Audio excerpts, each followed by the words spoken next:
আসসালামু আলাইকুম। আহ, আপনারা আমার কথা শুনতে পাচ্ছেন কিনা? স্ক্রিন দেখতে পাচ্ছেন কিনা? কেউ একটু জানান।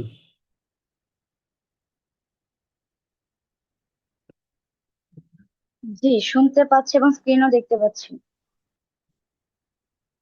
ওকে, আমরা আজকে আমাদের টপিকে যাওয়ার আগে কিছু কথা বলি। আজকের টপিকটা ছোট টপিক, বেশ ছোট টপিক, বাট ইম্পর্ট্যান্ট।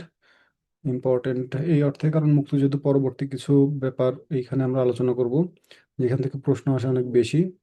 এবং এর পাশাপাশি বাংলাদেশের কিছু খুব খুব গুরুত্বপূর্ণ কিছু প্রতিষ্ঠান, যে প্রতিষ্ঠানগুলো নিয়ে আলোচনা করতে হবে, কারণ এই প্রতিষ্ঠান থেকে দেখবেন যে প্রত্যেক চাকরির পরীক্ষাতে একটা দুইটা প্রশ্ন থাকেই।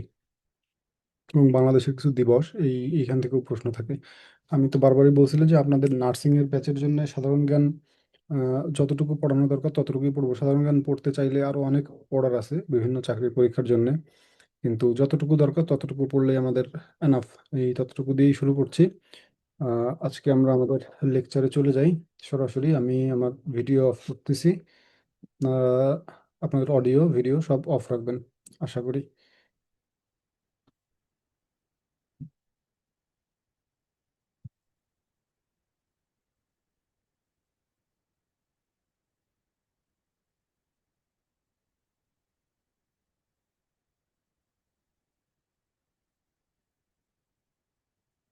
হ্যাঁ, আমাদের মুক্তিযুদ্ধ হয়েছিল যেভাবে, মুক্তিযুদ্ধ টোটাল মুক্তিযুদ্ধের যে কার্যক্রম, এই কার্যক্রমটা ফর্মালি ইনফরমালি দুইভাবেই আমরা মুক্তিযুদ্ধের কার্যক্রমগুলো চালিয়ে নিয়ে গিয়েছিলাম, ফর্মালি এবং ইনফরমালি।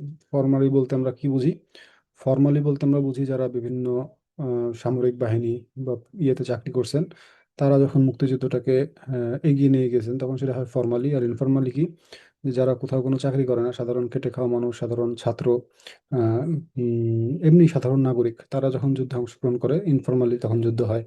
তো আমাদের ফর্মাল এবং ইনফরমাল দুই ধরনের যুদ্ধই বা দুই ধরনের ওয়ে দিয়েই এখানে যুদ্ধ হয়েছিল।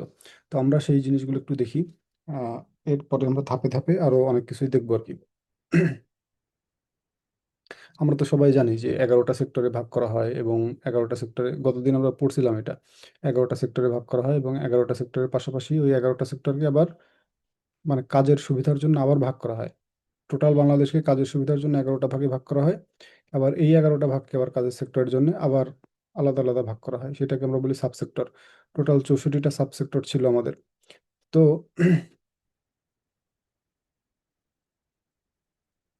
টোটাল 64টা সাবসেক্টর মিলিয়ে আমাদের এই যুদ্ধটা কার্যক্রম মানে করা হয় আর কি। আর কমান্ডো বলতে আমরা কি বুঝি? কমান্ডো বলতে বুঝি, দেখেন এখানে সশস্ত্র বাহিনীর সর্বাধিনায়ক কে কে আছেন, রাষ্ট্রপতির অনুপস্থিতিতে কে দায়িত্ব পালন করবেন, প্রধান সেনাপতিকে, চিফ অফ কমান্ডারকে, চিফ অফ স্টাফকে, এই যে টোটাল যে সেট আপটা, এই সেট আপটাকে আমরা বলি কমান্ডো। তো এইখান থেকে আমাদের প্রত্যেকটা জিনিসই পড়তে হবে, কারণ এই প্রত্যেকটা জিনিসই আসলে গুরুত্বপূর্ণ।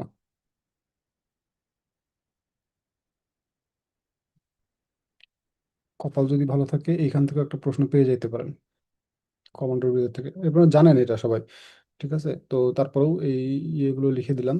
এবার আসেন এম এ জি ওসমানী বা মোহাম্মদ আতাউল গনি ওসমানী, ওনার সম্পর্কে একটু জানি। তেলিয়াপাড়া রণকৌশলের নেতৃত্ব প্রদান করেন, খেয়াল করেন এই নামটা। তেলিয়াপাড়া রণকৌশল জিনিসটা কি জিনিস? তেলিয়াপাড়া রণকৌশল, আমরা তো এটুকু জানি রণ মানে, রণ মানে কি যুদ্ধ, তাই না? রণ মানে কি যুদ্ধ, আর কৌশল মানে কৌশল। তাহলে রণকৌশল মানে কি যুদ্ধের কৌশল, যে যুদ্ধটা কিভাবে হবে। যখন কোনো যুদ্ধ হয় প্রত্যেকটা বাহিনীরই, প্রত্যেকটা দলেরই কিছু কৌশল থাকে। সেই কৌশল তারা অবলম্বন করে তারা যুদ্ধ করে। যেই দেশে নদীমাতৃক দেশ, তাদের কৌশল হয় একরকম। নিশ্চয়ই বাংলাদেশের যে রণকৌশল, এই রণকৌশলের সাথে বা যুদ্ধের কৌশল, এই কৌশলের সাথে ইরানের যুদ্ধের কৌশল মিলবে না। কারণ কি, ইরান দেশটা হচ্ছে একটা পাহাড় পর্বত দিয়ে ঘেরা একটা দেশ। সেখানে তারা যুদ্ধ যেভাবে পরিচালনা করবে, বাংলাদেশের মতো একটা নদীমাতৃক দেশ, খাল বিল হাওড় বাওড়, এই একটা দেশের আহ, যে রণকৌশল এক হবে না। প্রত্যেকটা দেশ তাদের জিওগ্রাফিক্যাল ইন্ডেক্স ফলো করে তারা তাদের রণকৌশল ঠিক করে। আরো অনেক বিষয় থাকে, সেই বিষয় কেন্দ্র করেই আমরা আমাদের রণকৌশল ঠিক করি। আমরা রণকৌশল মানে যুদ্ধের কৌশল ঠিক করি, কিভাবে যুদ্ধের কৌশল ঠিক করব। আর এই যে তেলিয়াপাড়া, তেলিয়াপাড়া জিনিসটা কি? তেলিয়াপাড়া জিনিসটা হচ্ছে একটা জায়গার নাম, সিলেটের ওই অঞ্চলে। সিলেট, সুনামগঞ্জ, হবিগঞ্জ ওই অঞ্চলে একটা জায়গার নাম। মূলত ওই জায়গাতে বসে এই কৌশল, যুদ্ধের কৌশলটা মানে অবলম্বন করা হয়। তো জায়গার নাম অনুসারে, এই জায়গার নাম অনুসারে টোটাল সিস্টেমের নাম হয়েছে তেলিয়াপাড়া রণকৌশল।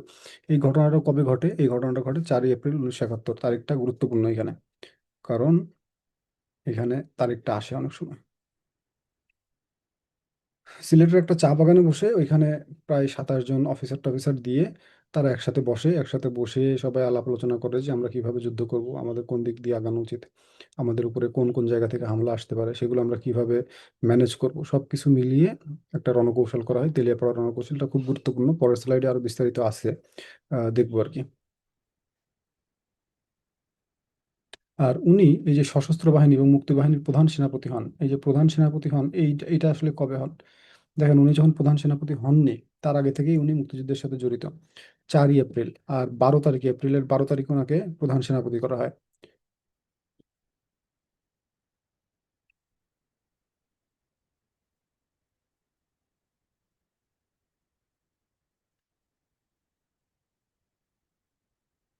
তারপরে তিনি বিভিন্ন পদবিতে যুক্ত হন। এখানে আরেকটা জিনিস আমাদের জন্য একটু মনে রাখতে হবে, উনি কিন্তু দ্বিতীয় বিশ্বযুদ্ধ যখন চলতেছিল তখন কিন্তু উনি দ্বিতীয় বিশ্বযুদ্ধে অংশগ্রহণ করছিলেন। এই এম এ জি ওসমানী, বাড়ি সিলেটে। এম এ জি ওসমানী খুবই জাদরের লোক এবং খুবই কি বলা যায়, খুবই কঠোর একটা লোক, ঠিক আছে? ওনাকে পাপা টাইগার বলা হতো, পাপা টাইগার বলা হতো। উনি দ্বিতীয় বিশ্বযুদ্ধে এই আমাদের পাশের দেশ মায়ানমারের এই অঞ্চলটাতে যুদ্ধ করছিলেন, এবং কোন একটা ব্যাটালিয়নের কমান্ডার হিসেবে উনি যুদ্ধ করছিলেন। এবং তার ভয়ের কারণে, তার একটা মানে তার যে রণকৌশল, তার যে হুঙ্কার, এই কারণে তাকে পাপা টাইগার নামে লোকজন ডাকতো, বিরোধী দলের লোকজন ডাকতো, তার নিজের দলের লোকজন ডাকতো পাপা টাইগার নামে। দেখছেন হয়তো ওনার বিশাল বড় একটা গোঁফ, দেখতে একটা টাইগারের মতোই লাগে আর কি। তো সেইখান থেকে ওনার এই নামটা।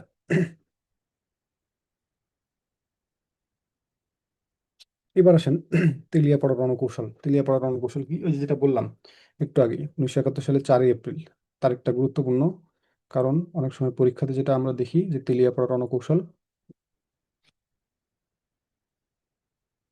তেলিয়াপাড়া রণকৌশল কবে ঠিক করা হয়?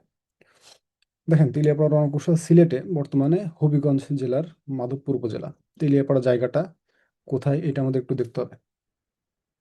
বর্তমানে হবিগঞ্জ জেলার মাধবপুর উপজেলায়। তো চা বাগানের কোন একটা ম্যানেজারের রুমে এই কর্নেল ওসমানী ওই সময় নেতৃত্ব দেন, এবং ওনার নেতৃত্বে টোটাল 27 জন কর্মকর্তা। এই 27 জন কর্মকর্তার ভিতরে কারা কারা ছিল এই জিনিসটা আমাদের একটু দেখতে হবে। 27 জন কর্মকর্তার ভিতরে আর্মি অফিসার ছিল বেশ কিছু।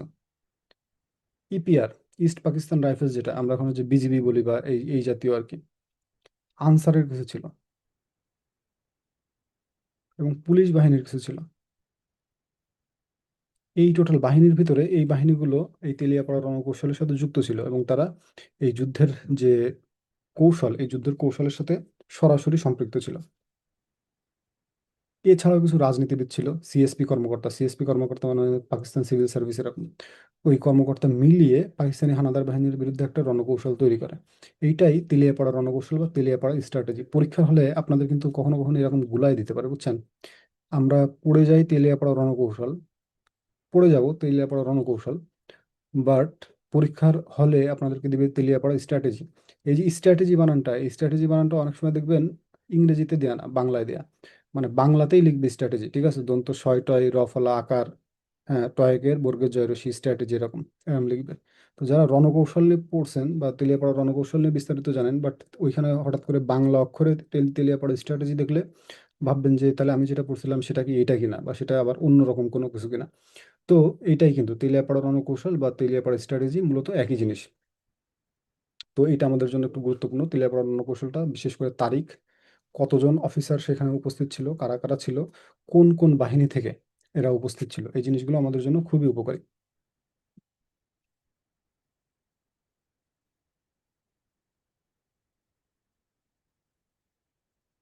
এইবার আসে নিয়মিত বাহিনী এবং অনিয়মিত বাহিনী। নিয়মিত বাহিনী বলতে আমরা কাদেরকে বুঝি? নিয়মিত বাহিনী বলতে আমরা মূলত ফর্মাল যে বাহিনী, সেই ফর্মাল বাহিনীকে বুঝি। সাধারণত সামরিক বাহিনীর লোকজনই নিয়মিত বাহিনীতে অংশগ্রহণ করে থাকে। যারা সামরিক বাহিনী, আর্মি, এয়ারফোর্স, নেভি, ইপিআর, এখানে যারা আছে তাদেরকে নিয়েই আমরা মূলত নিয়মিত বাহিনী বুঝি। বাট আমাদের তো আসলে ওই ধরনের কোনো প্রস্তুতি ছিল না। এই কারণে, প্রস্তুতি না থাকার কারণে কিছু বেসামরিক সদস্যও এর ভিতরে নিতে হয়েছিল নিয়মিত বাহিনীর ভিতরে। এই বেসামরিক বাহিনী, সামরিক বাহিনী এবং বেসামরিক বাহিনী নিয়ে মুক্তি ফৌজ গঠিত হতো। দেখেন, 5,000 সামরিক ছিল এবং 8,000 বেসামরিক ছিল। এদেরকে নিয়ে আমরা তৈরি করছিলাম মুক্তি ফৌজ।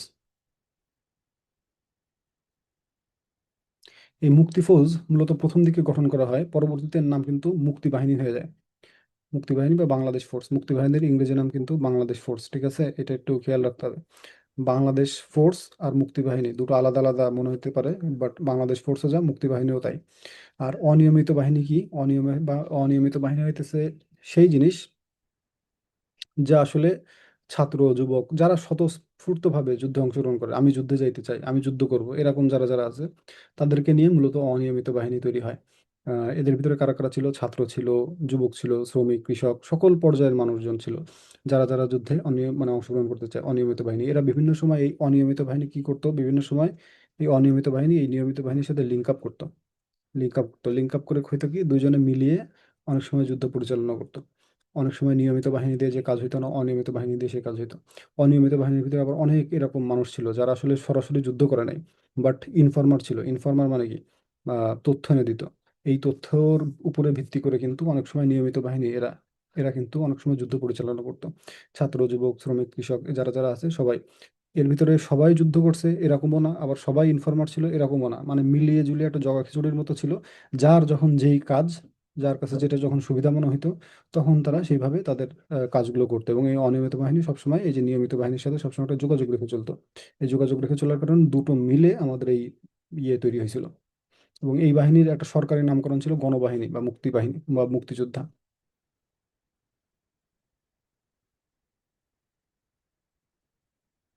এবার আসেন, এখানে এই বাহিনীটা খুব গুরুত্বপূর্ণ। আঞ্চলিক বাহিনী, আঞ্চলিক বাহিনী কি? খুব গুরুত্বপূর্ণ আঞ্চলিক বাহিনীটা। আঞ্চলিক বাহিনী জিনিসটা হইতেছে এই জিনিস, ধরেন যে আপনার এলাকাতে এরকম কিছু মানুষ পাবেন, যারা ওই এলাকার মূল মাথা বলা যায়। যে মূল মাথা কিরকম? মূল মাথা হইতেছে যে ওই এলাকায় ওই লোকের কথাই সবাই শোনে। ওই লোকের কথার বাইরে ওই এলাকার কোনো কথা কিন্তু চলে না। আমি দেখবেন আমাদের বর্তমান এলাকায়ও এরকম অনেক কিছু আছে, যেখানে দেখবেন বিহারি কলোনি টলোনি আছে, এরকম কিছু আছে। দেখবেন ওইখানে কোনো একটা বিশেষ মানুষ থাকে, ঠিক আছে? তারে সবাই ভাই বলে চেনে বা চাচা বলে চেনে। তো সে ওই এলাকার ডন বলা যায়। ডন মানে খারাপ অর্থে বলতেছি না, মানে কারোর কোনো সমস্যা হইলে সে দেখে। কারোর বিয়ে আটকাই গেছে, সেই বিয়েটা দেওয়ার ব্যবস্থা করতেছে। কারোর বাড়িতে হামলা হয়েছে, সে গিয়ে উদ্ধার করতেছে, এরকম মানে ইয়ে মতো আর কি, ফাটাকেস্ট টাইপ আর কি। তো এরকম কিছু কিছু মানুষ কিন্তু থাকে, ওই সময়ও ছিল, 71 সময় ছিল। তো তারা ওই স্পেসিফিক কিছু মানুষ ওই এলাকায় কখনোই এই পাকিস্তানি বাহিনীদেরকে সহ্য করে নাই। যে এরকম বলতো যে আমি আমার এলাকায় কোনো পাকিস্তানি আর্মি দেখতে চাই না, এবার তোরা যা করবি কর বলে নিজের পোলাপান যারা আছে, নিজের অনুসারী যারা আছে তাদের করে দিল। তারা এবার ওই জিনিসগুলো ম্যানেজ করা শুরু করলো। এরকম কিছু আঞ্চলিক বাহিনী আছে। এবং ওই আঞ্চলিক বাহিনীর কথা হইতেছে, ওর ভিতরে, ওই অঞ্চলের ভিতরে ওর বাহিনী সর্বশ্রেষ্ঠ বাহিনী। ওর বাহিনীর পরে আর অন্য কোনো বাহিনী এখানে কোনো কাজ করতে পারবে না। না মুক্তিযোদ্ধা বা না অন্য কোনো তারাই তাদের মতো করে করবে। এরকম বেশ কিছু বাহিনী আছে, যে বাহিনীগুলো আমাদের মুক্তিযুদ্ধের সরাসরি পক্ষে অবলম্বন করছিল এবং আমাদের মুক্তিযুদ্ধের পক্ষে যুদ্ধও করছিল। এরকম একটা বাহিনী যদি বলি, কাদেরিয়া বাহিনী। এরকম বাহিনী, কাদেরিয়া বাহিনীর কি আছে? আমরা জানি ওই যে গামছা মার্কায় যে দাঁড়ায়, উম, নামটা ভুলে গেলাম। উম, কাদের সিদ্দিকী, সরি, তাদের কাদের সিদ্দিকী। কি? কাদের সিদ্দিকী। কাদের সিদ্দিকীর এই যে কাদেরিয়া বাহিনী বলে একটা বাহিনী ছিল, খুবই দুর্ধর্ষ বাহিনী। আপনারা হয়তো জানেন কিনা জানি না, খুবই দুর্ধর্ষ বাহিনী ছিল। তাই এবং কাদের সিদ্দিকীর পোশাক আশাক আপনারা যদি ওই সময় দেখেন, গুগল ঘাটলে দেখতে পারবেন, কাদের সিদ্দিকীর পোশাক আশাক দেখতে অনেকটা ওই যে চে গুয়েভারার মতো, ঠিক আছে? ওই যে আর্জেন্টিনার বিপ্লবী চে গুয়েভারা, তার মতো, ঠিক আছে? ওরকম উঁচু লম্বা, আহ, আপনার প্যান্ট শার্ট পরা, মাথায় এক ধরনের টুপি দেয়া, বিপ্লবী টুপি দেয়া। তো সে কিন্তু ওই এলাকার ডন। এবং এই কাদেরিয়া বাহিনীর একটা বেশ বড় একটা সেট আপ ছিল, এবং ওই সেট আপ দিয়ে পুরো টাঙ্গাইল অঞ্চল সে কন্ট্রোল করছে। এবং 1971 সালের 16ই ডিসেম্বর, ওই সময় যখন আমরা জিতে যাচ্ছি, এরকম একটা সময় যখন চলতেছিল, ওই সময় কিন্তু এই কাদেরিয়া বাহিনী, দেখেন টাঙ্গাইল এমন একটা জায়গা, এই টাঙ্গাইলটা যদি বাংলাদেশের ম্যাপ খেয়াল করেন, দেখবেন যে টাঙ্গাইল হইতেছে ঢাকার ভিতরে। আপনি যদি ঢুকতে চান, তাহলে এই টাঙ্গাইল দিয়ে আপনাকে ঢুকতে হবে, ঠিক আছে? এই এই রুট দিয়ে ঢুকতে হবে, টাঙ্গাইল দিয়ে। তো ওই সময় কাদেরিয়া বাহিনী তো সারা বছর যুদ্ধ তো করছেই, এবং ওই সময় যারা বিভিন্ন অঞ্চল থেকে ঢাকার ভিতরে আস্তে আস্তে ঢুকতেছে, 16ই ডিসেম্বর 15ই ডিসেম্বর এরকম সময় কিন্তু 15ই ডিসেম্বর রাত থেকে শুরু হয়েছে যে বিভিন্ন মানুষ ঢাকার ভিতরে আস্তে আস্তে ঢুকতেছে। সবাই মোটামুটি জানে যে, বা সবাই মোটামুটি ধারণা করতেছে যে কালকে হয়তো ইয়ে হয়ে যাবে, যুদ্ধ শেষ হয়ে যাবে। তো ওই সময় যারা ঢুকতেছে তাদেরকে ওইখানে আপ্যায়ন করে নিয়ে আসা, এবং পুরো রাস্তা টাঙ্গাইলের ওই পুরো রাস্তা নিরাপত্তা দেয়া, এই ব্যাপারগুলো কিন্তু এই কাদেরিয়া বাহিনীরা ওই সময় করছিল। এবং মুক্তিযুদ্ধের বই যারা পড়ে থাকেন বা ইতিহাসের বই যারা পড়ছেন তারা জানেন যে যে কাদেরিয়া বাহিনী, যে কাদের সিদ্দিকীর এই যে ব্যাপারটা, এই ব্যাপারটা কিন্তু খুবই স্মরণ করার মতো ব্যাপার। এরকম আরেকটা বাহিনী ছিল হালিম বাহিনী, এটা ছিল মানিকগঞ্জে। এবং আপনারা যদি খেয়াল করেন মানিকগঞ্জ জেলা, এই মানিকগঞ্জ জেলাও কিন্তু ঢাকার ভিতরে ঢোকার একটা রুট। টাঙ্গাইল যেমন ঢাকার ভিতরে ঢোকার একটা রুট, আপনি যদি ওই দিক দিয়ে যাইতে চান তাহলে টাঙ্গাইল হয়ে তারপরে আপনার ঢুকতে হবে ঢাকাতে। আর মানিকগঞ্জ হইতেছে, আপনি যদি এই দিক দিয়ে যাইতে চান, এই যে কি বলে পাটুরিয়া দৌলতদিয়া যাইতে চান, তাহলে আপনি মানিকগঞ্জ ছাড়া কখনোই ঢাকার ভিতরে ঢুকতে পারবেন না। তো এরা কিন্তু অনেকটা একটা সেফগার্ড মতো, যে টাঙ্গাইল মানিকগঞ্জ এরা কিন্তু অনেকটা সেফগার্ড মতো ছিল আর কি, যে আমরা ঢাকাটাকে মোটামুটি একটু ইয়ে রাখি, নিচ্ছিদ্র নিরাপত্তার ভিতরে রাখি। আর একটা ছিল বাতেন বাহিনী, এই সবই কিন্তু ওই হালিম বাহিনী হালিমের নামে, বাতেন বাহিনী বাতেনের নামে, এরকম কিন্তু সবই কিন্তু ওই নির্দিষ্ট ব্যক্তির নামে। এবং এরা সবাই তাদের এলাকায় ছিল ডন। লতিফ মির্জা বাহিনী সিরাজগঞ্জ পাবনা, এটা গুরুত্বপূর্ণ। আকবর বাহিনী দরকার নাই, হেমায়েত বাহিনী দরকার নাই, জিয়া বাহিনী, জিয়া বাহিনীটা দেখবেন সুন্দরবন। সুন্দরবন কেন? কারণ সুন্দরবন খুব গহীন একটা জায়গা, এবং এই গহীন একটা জায়গার ভিতরে পাকিস্তানি আর্মিরা খুব কমে ঢুকতে পারছে। সুন্দরবনে কিন্তু এরকম না যে শুধু হরিণ আর বাঘ ভাল্লুকই থাকে, এরকম না কিন্তু। সুন্দরবনে কিন্তু একটা ব্যাপক অংশ জুড়ে কিন্তু অনেক মানুষ বসবাস করে, ঠিক আছে? ওইখানকার জেলেরা থাকে, কাঠুরেরা থাকে, যারা মধু সংগ্রহ করে তারা থাকে। এবং সুন্দরবনে কিন্তু একটা ব্যাপক মানে পপুলেশন কিন্তু এখানে আছে। তো ওইখানে পাকিস্তানি বাহিনীদেরকে কোনোভাবেই এভাবে ঢুকতে দেয় না এই জিয়া বাহিনী। জিয়া বাহিনী টোটাল সুন্দরবন এলাকা, সুন্দরবন তো অনেক বড় জানেন তো, প্রায় 64%, 100%-এর ভিতরে প্রায় বাংলাদেশের ভিতরে পড়ছে, বাকিগুলো পড়ছে ইন্ডিয়ার ভিতরে। তো বাংলাদেশের ভিতরে যা যা পড়ছে টোটাল এই জিয়া বাহিনী একাই সাপোর্ট দিছে যে এই এলাকায় কোনো রকম কোনো ঝামেলা ঝুট ঝামেলা চলবে না, আমরা যেভাবে আছি।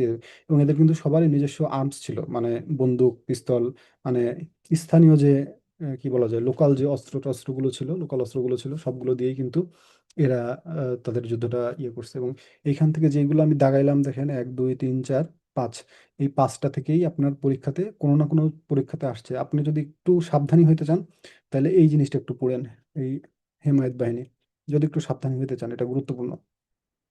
এবং এই ইয়েটাও পড়েন আর কি, মানে অঞ্চল সহ, ফরিদপুর বরিশাল এই অঞ্চল সহ। এবার আসেন ক্র্যাক প্যাটার্ন। আমি বলছিলাম কিনা জানি না, দুনিয়ার আমাদের যে টোটাল যে মুক্তিযুদ্ধের যে সেট আপ, এই মুক্তিযুদ্ধের সেট আপের ভিতরে অ্যাব নর্মাল যত জিনিস আছে, নর্মাল না, জাস্ট অ্যাব নর্মাল জিনিস যত আছে, অ্যাব নর্মাল জিনিস আপনি পাবেন খুঁজে খুঁজে দুইটা সেক্টরে। একটা হইতেছে 2 নম্বর সেক্টর, টোটাল 11টা সেক্টরের ভিতরে 2 নম্বর সেক্টরের ভিতরে কিছু অ্যাব নর্মাল জিনিস খুঁজে পাবেন। আবার 11 নম্বর সেক্টরেও কিছু, সরি, হ্যাঁ, 11 নম্বর সেক্টরে কিছু অ্যাবনর্মাল জিনিস খুঁজে পাবেন। তো অ্যাবনর্মাল জিনিস মানে কি? অ্যাবনর্মাল জিনিস মানে যেভাবে যা হওয়া দরকার তার বাইরে এক্সট্রা কোনো কিছু, ঠিক আছে? এই জিনিসগুলো বলতেছি। তো ক্র্যাক প্ল্যাটুন এরকম একটা এক্সট্রা অ্যাবনর্মাল জিনিস ছিল। ক্র্যাক প্ল্যাটুন জিনিসটা কি? ক্র্যাক প্ল্যাটুন হইতেছে মুক্তিযুদ্ধের গেরিলা ইউনিট। এদের ভিতরে কারা ছিল দেখেন, এই ক্র্যাক প্ল্যাটুন সম্পর্কে একটু বলি। এই ক্র্যাক প্ল্যাটুন কিন্তু সারা বাংলাদেশে ছিল না। এই ক্র্যাক প্ল্যাটুন ছিল শুধুমাত্র ঢাকা শহরে, শুধুমাত্র ঢাকা শহরের জন্য ক্র্যাক ক্র্যাক প্ল্যাটুন। এখন এই ক্র্যাক প্ল্যাটুনে কারা কারা ছিল? এই ক্র্যাক প্ল্যাটুনে বয়স কম এরকম কিছু যুবক ছিল, যাদের বয়স খুব কম, এরকম কিছু যুবক ছিল। এবং এরা যুদ্ধ করতো। এবং কখনো কখনো দেখবেন যে এই যুবকদের ভিতরে কেউ কেউ এরকম আছে যারা বড় লোকের ছেলে, অনেক বড় লোকের ছেলে। হ্যাঁ, গাড়ি ছাড়া ঘোরে না ওই সময়, 1971 সাল 70 সালে ওই সময় তারা ইংরেজি গান শোনে, ইংরেজি সিনেমা দেখে, ইংরেজি বই পড়ে, এরকম বড় লোকের ছেলে। ওই সময় তারা নিজেরা গাড়ি ড্রাইভ করে চলে, এরকম কিছু। আবার দেখবেন যে কেউ কেউ অত বড় লোকের ছেলে না, বাট সাধারণ ঘরের ছেলে। কেউ কেউ আবার গান বাজনা করে। এরকম বেশ কিছু যুবক দিয়ে এই টোটাল ক্র্যাক প্লাটুনটা সাজানো ছিল। এদের কাজ কি ছিল? এদের কাজ ছিল হইতেছে, আমরা কারোর কোনো ধার ধারবো না, আমরা আমাদের মতো যুদ্ধ করব। এবং এদের একটা খুব গুরুত্বপূর্ণ একটা মোটো ছিল। মোটোটা ছিল হিট অ্যান্ড রান। হিট মানে আঘাত করো, রান মানে দৌড়াও। মানে তুমি জাস্ট আঘাত করো, আঘাত করেই দৌড়াও, ওখানে কোনো রকম থাকার জায়গা নেই। মানে এরা একদম পুরো ঢাকা শহরটাকে একদম পুরো পাকিস্তানিদের ভয় পাওয়ার জন্য একটা বড় কারণ ছিল ক্র্যাক প্ল্যাটুন। কোন একটা জায়গায় পাকিস্তানিরা বা তাদের অফিস শুরু করে তাদের কাজ করতেছে, হঠাৎ করে এখানে টেলিফোন আসছে যে ওইখানে হামলা হয়েছে। হামলা হয়েছে, কে হামলা করছে তার কোনো হদিস নেই। কারা মোটরসাইকেলে আসছে, দুটো মোটরসাইকেল নিয়ে চলে আসছে, এসে দুটো তিনটে বোম ফেলছে, বোম ফেলে বিল্ডিং উড়াই দিছে, দিয়ে আবার মোটরসাইকেল নিয়ে হাওয়া। খেয়াল করে দেখবেন এই ক্র্যাক প্ল্যাটুনে যারা ছিল তাদের সবার বাড়ি কিন্তু ঢাকা শহরেই। এবং এই ঢাকা শহরের অলি গলি রাস্তাঘাট এইগুলো সব এই ইয়েগুলো, প্ল্যানগুলো, ম্যাপগুলো, এদের আপনি যখন হাত মেলবেন তখন আবার হাতের রেখার মতো একদম স্পষ্ট। ঠিক আছে, খেয়াল করে দেখবেন হাতের রেখার মতো স্পষ্ট ঢাকা শহরের অলিগলি, কোন গলি দিয়ে ঢুকলে কোন গলি দিয়ে বের হওয়া যাবে, কোন গলি দিয়ে ঢুকলে কোন বড় রাস্তা দিয়ে বের হওয়া যাবে, কোন কোন রাস্তায় পাকিস্তানি আর্মিরা আপনার কি বলা যায় ওখানে বিভিন্ন সময় পাহারা বসায়। একদম এদের মানে মুখস্থ, কারণ এরা ছোটবেলা থেকে, একদম ছোটবেলা থেকেই ঢাকা শহরের মানুষ হয়েছে, ঢাকা শহরের বাইরের কেউ নাই। এই জন্যে এরা এই মোটরসাইকেল দিয়ে বা ছোট্ট একটা হয়তো গ্যারেজ থেকে একটা গাড়ি জোগাড় করছে, গ্যারেজ থেকে গাড়ি জোগাড় করে এরা একটা অপারেশন করে চলে আসছে। আপনারা হয়তো দেখছেন কিনা জানি না, হুমায়ুন আহমেদের একটা সিনেমা আছে আগুনের পরশমণি, সিনেমাটা দেখছেন কিনা? আসাদুজ্জামান নূর অভিনয় করে ওখানে, মুক্তিযুদ্ধের ভূমিকায় থাকে। তো এই আসাদুজ্জামান নূর যেটা করে, ওই একটা ওদের কিন্তু একটা গ্যারেজ থাকে, একটা গ্যারেজ ওরা কাউরে কাউরে বলে গ্যারেজ ম্যানেজ করে, এবং এই গ্যারেজের কাজ কি, এই গ্যারেজের পিছনে ওরা তাস খেলে, সিগারেট খায়। হ্যাঁ, মানে জাস্ট কি বলা যায়, অন্যরকম একটা লাইফ, যে তাস খেলতেছে, একে অন্যের সাথে কথা বলতেছে, গল্প করতেছে, সিগারেট খাচ্ছে। এবং এই করতে করতে এদের ভিতরে আস্তে আস্তে কি করতেছে, এরা প্ল্যান করতেছে যে আমরা কোথায় হামলা করব। এবং এখানে আর্মস আসছে কিভাবে, দেখবেন যে সিনেমায় দেখায় যে একজন লোক, বুড়ো লোক, তার মাথায় একটা পেঁয়াজের বস্তা, পেঁয়াজের ঝুড়ি আর কি। একদম ওই লোকরে দেখলে কেউ সন্দেহ করবে না, একদম টিং টিঙে পাতলা একটা বুড়ো, সে আসছে মাথায় পেঁয়াজের ঝাঁকা নিয়ে, পেঁয়াজের ঝুড়ি নিয়ে। এবং এই পেঁয়াজের ঝুড়ি নিয়ে পাকিস্তানি বাহিনীর সামনে আসতেছে, পাকিস্তানি বাহিনীও সন্দেহ করতেছে না, তাদের সামনে দিয়ে চলে আসতেছে। এসে ওই পেঁয়াজের যে ঝুড়ি, পেঁয়াজের ঝুড়ি নিয়ে এসে যখন ওই গ্যারেজের ভিতরে ঢুকতেছে, তখন ওরা ওই পেঁয়াজের ঝুড়ি থেকে পেঁয়াজগুলো সব সরাইছে, এবং পেঁয়াজের সরায় পেঁয়াজের নিচে দেখে কি অনেক বড় বড় গ্রেনেড। সেই গ্রেনেড এভাবে সাপ্লাই দিছে তারা এভাবে। তো এইভাবে কিন্তু তারা টোটাল জিনিসটা করছে, এবং তাদের এই যে হিট অ্যান্ড রান পদ্ধতি, এই রান পদ্ধতিটা খুবই গুরুত্বপূর্ণ একটা পদ্ধতি, এবং এই পদ্ধতিটা পাকিস্তানিকে পুরো একদম মানে ওদের ঘাম ঝরায় দেয় এরকম একটা ব্যাপার। এবং এইখানে কারা কারা ছিল দেখেন, পপ সম্রাট আজম খান, এই যে আমরা আজম খানের নাম শুনি, হ্যাঁ, ওই যে গান টান গাইতো আর কি। বাংলাদেশের প্রথম পপ সম্রাট বলা হয় আজম খান। ওনার ভাই ছিল আলম খান, আলম খানও কিন্তু ওই যে ওরে নীল নীল দরিয়া গানটা শুনছেন, ও আজম খানের ভাই আলম খান গানের সুরকার ছিল। মোফাজ্জল হোসেন চৌধুরী মায়া এরপরে আওয়ামী লীগের রাজনীতি করতো।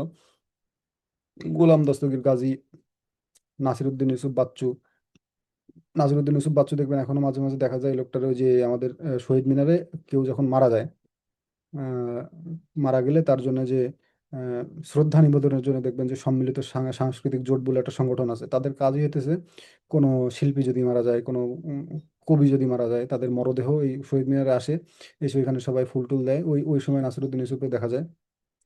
শহীদ শাফি ইমাম রুমি, রাইসুল ইসলাম আসাদ, শাফি ইমাম রুমির খুব গুরুত্বপূর্ণ একটা গল্প আছে। রাইসুল ইসলাম আসাদ চেনেন হয়তো, রাইসুল ইসলাম আসাদ কিন্তু আমাদের অভিনয় করে, এবং এখনো বেঁচে আছে। ঠিক আছে, বিভিন্ন জায়গায় অভিনয় করছে। ঠিক আছে, শহীদ জুয়েল, সাদেক হোসেন খোকা, সাদেক হোসেন খোকারে আপনারা চেনেন, বিএনপির নেতা ছিল, এর ছেলে যে বর্তমানে ইশরাক হোসেন।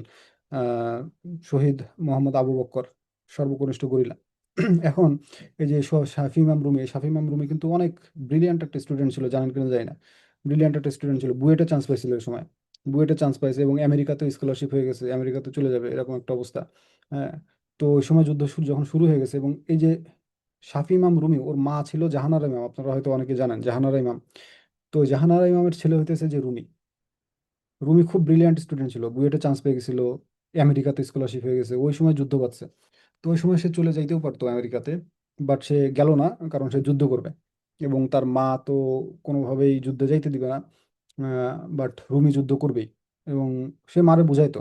এবং ওই জাহানারা ইমামের 71-এর দিনগুলি বইটাকে পড়ছেন কিনা যায় না, বইটা পড়বেন, উপন্যাসের মতো একটা বই। বাট ওই জাহানারা ইমাম ওই মহিলা করতো কি, প্রতিদিন তারিখ দিয়ে দিয়ে 1971 সালের যা যা ঘটনা ঘটতেছে তারিখ দিয়ে দিয়ে প্রত্যেক দিনের ঘটনা ডায়েরিতে লিখতো, এবং পরবর্তীতে ওটা বই আকারে বের হয়ে যায়। বইয়ের নাম ছিল 71-এর দিনগুলি। তো ওইখানে জাহানারা ইমাম বলছে ওই বইয়ের ভিতরে যে আমার ছেলে, দুইটাই ছেলে, রুমি আর জামি। তো এই বড় ছেলে রুমি খুবই ব্রিলিয়ান্ট, আমি আমার সন্তানদেরকে শিখাইছিলাম এরকম, যে কখনো যদি কোনো কাজ করতে হয়, তাহলে আম্মু আব্বুকে না জানায় কখনো সেই কাজ না করতে। জাহানারা ম্যাম কিন্তু ওই সময় টিচার্স ট্রেনিং কলেজের মেবি ভাইস প্রিন্সিপাল ছিল, বা এরকম কিছু একটা ছিল, বেশ বড়। ঠিক আছে, এবং তাদের লাইফ স্টাইলও কিন্তু অনেক পশ লাইফ স্টাইল ছিল ওই সময়। ওই মহিলা ঢাকা শহর চষে বেড়াতো গাড়ি নিয়ে, একা নিজেই গাড়ি ড্রাইভ করতো। তো বলতো যে আমি আমার ছেলেরে শিখাইছি যে কোনোদিন বাবা মার অবাধ্য হবা না, মানে বাবা মাকে না জানায় কোনো রকম কোনো সিদ্ধান্ত নিবা না, মানে নিজে নিজে কোনো সিদ্ধান্ত নিবা না যদি এরকম কোনো সিদ্ধান্ত আসে। তো যখন এরকম যুদ্ধ হয়েছে, তো রুমি তো সারা জীবন মা যেটা শিখাইছে ওইটাই, যে যেহেতু মা বলছে যে কোনো সিদ্ধান্ত নিতে হলে আলোচনা সাপেক্ষে নিতে হয়, বাবার সাথে আলোচনা করে, মার সাথে আলোচনা করে সিদ্ধান্ত নিতে হয়। তো এখন সে যুদ্ধে যাবে, কিন্তু তার বাবা মা যুদ্ধে যাইতে দিবে না, তার বাবা মা তার আমেরিকায় পাঠাবে, আমেরিকায় পাঠিয়ে আমেরিকায় সে পড়াশোনা করবে, ইঞ্জিনিয়ার হবে, এরকম সামহাও এরকম কিছু একটা। তো রুমি কিন্তু ওর মারে বোঝাচ্ছে যে মা আমি যুদ্ধে যাইতে চাই, অনুমতি দাও অনুমতি দাও, ওর মা কোনোভাবেই দিবে না।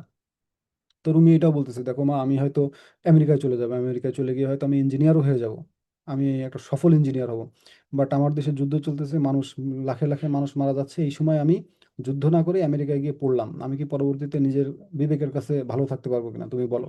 তুমি তো আমার এত ভালো ভালো জ্ঞানের কথা বলছো, নীতি নৈতিকতার কথা বলছো, মার মার কাছে এই কথা বলছো, আমি কি তখন বিবেকের কাছে ঠিক থাকতে পারবো কিনা? তো ওই সময় জাহানারা ইমাম ওই বইয়ের ভিতরে এটা লিখছে যে আমার ছেলের আমি যে সারা জীবন শিখাইলাম যে আমার সাথে পরামর্শ না করে, বাবার সাথে পরামর্শ না করে বড় কোনো সিদ্ধান্ত না নিতে, এটাই আমার জন্য সমস্যা হয়ে গেছে।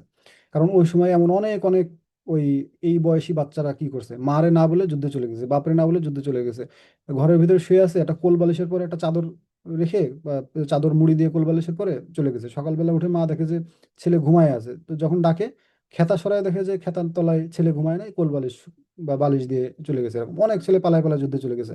তো জাহানারা আমি বলতেছে আমার ছেলে তো এরকম পালায় জীবনেও যুদ্ধে যাবে না, কারণ আমি আমার ছেলেকে শিখাইছি যে যা করতে হয় বাবা মার সাথে আলোচনা করেই করতে হবে।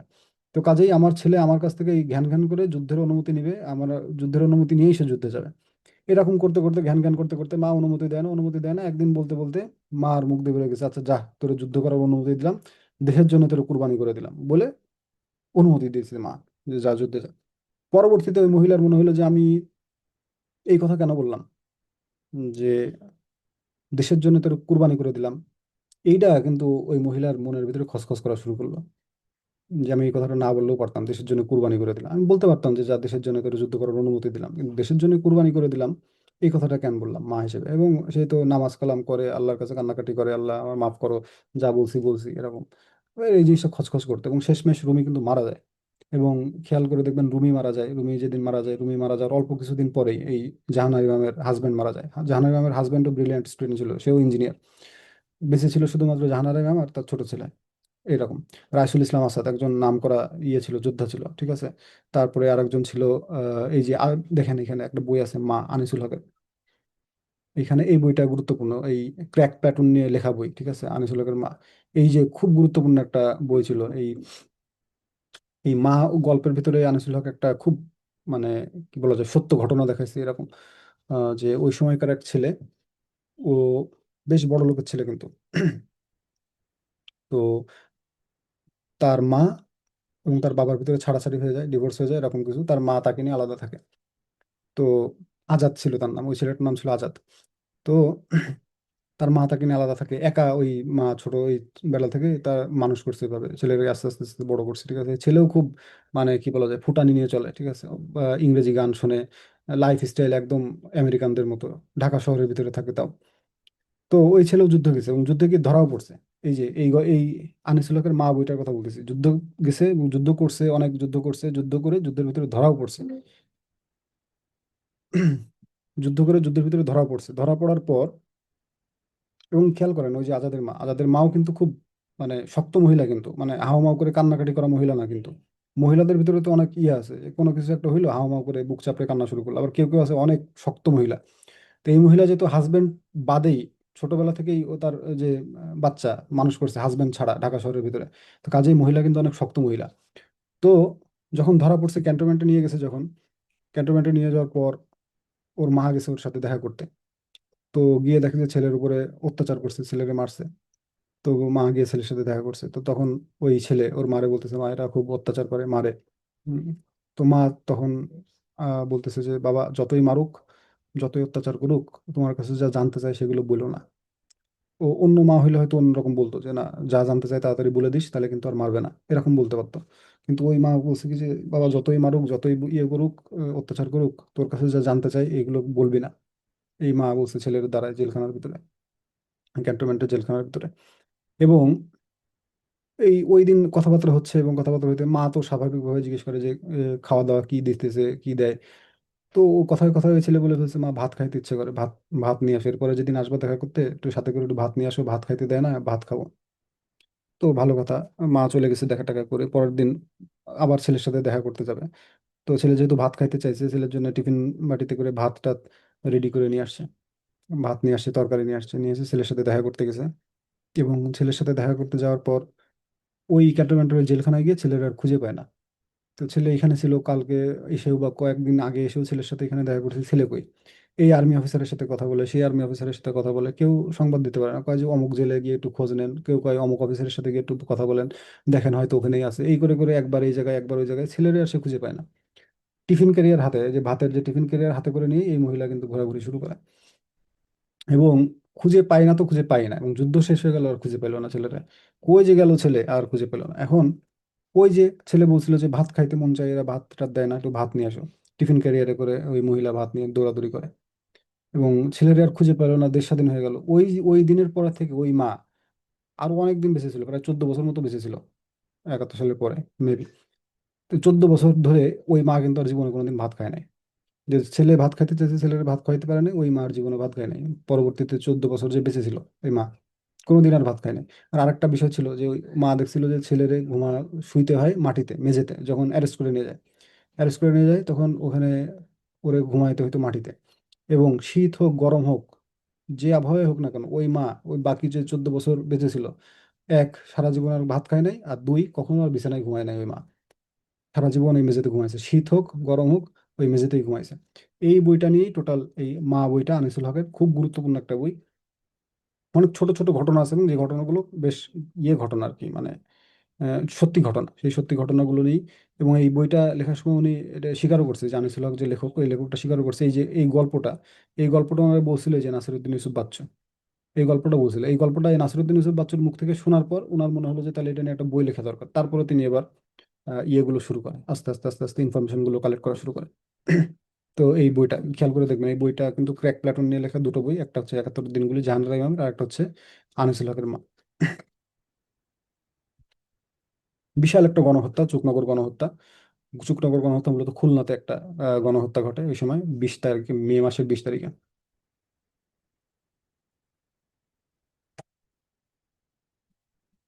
চুকনগরের গণহত্যা ঘটে 2014 সালে। এখানে একটা গণহত্যা জাদুঘর হয় এখানে। এরকম বলা হয় যে চুকনগর গণহত্যা যখন হয়েছিল, চুকনগর গণহত্যা হওয়ার পর এখানে যে লাশগুলো পড়েছিল সেই লাশগুলো তো সরাইতে হবে, তাই না? লাশ একটার পর একটা লাশ, একটার পর একটা লাশ। তো এখানে যারা লাশ সরানোর দায়িত্বে যারা ছিল, তারা পরবর্তীতে বলছে যে একটার পর একটা লাশ তুলি, সরাই দিই, তুলি, সরাই দিই।